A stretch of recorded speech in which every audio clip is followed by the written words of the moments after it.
If x, y, and z are positive, then the above expression can never be equal to. Okay, so from the logic of the previous question, you can simply put x, y, and z all as equal to 1. You will get the minimum value. Or you can imagine this manipulation. Okay, this first part I take 3x square plus x plus 3 divided by x.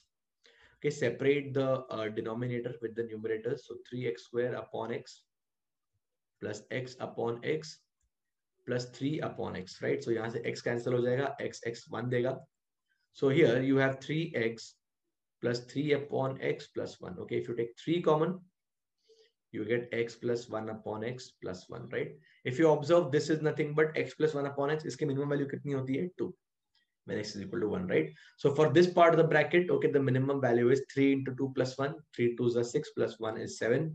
Similarly, 4y square plus 4y plus 4 divided by y, ये कितना हो जाएगा? 4 2 is 8 plus 1 9 into, अब ये last वाला part भी ऐसे ही होगा, 5z square plus z plus 5 divided by 5. Okay, 5 into 2 plus 1, 10 plus 1 is 11. So if you multiply, it becomes 63 times 11, 693. That means the minimum value of this expression is 693. That means it can never take any value less than 693. So your answer is option 4, 671. Right? ये mock में question आया था बहुत time पहले. So we'll go on to the next part, guys.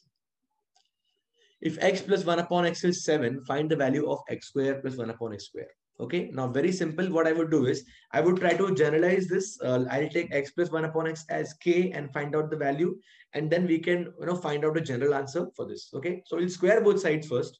We'll get x plus 1 upon x the whole square equals to k square. So left hand side becomes a plus b the whole square, right? It's a square plus b square plus 2ab, right?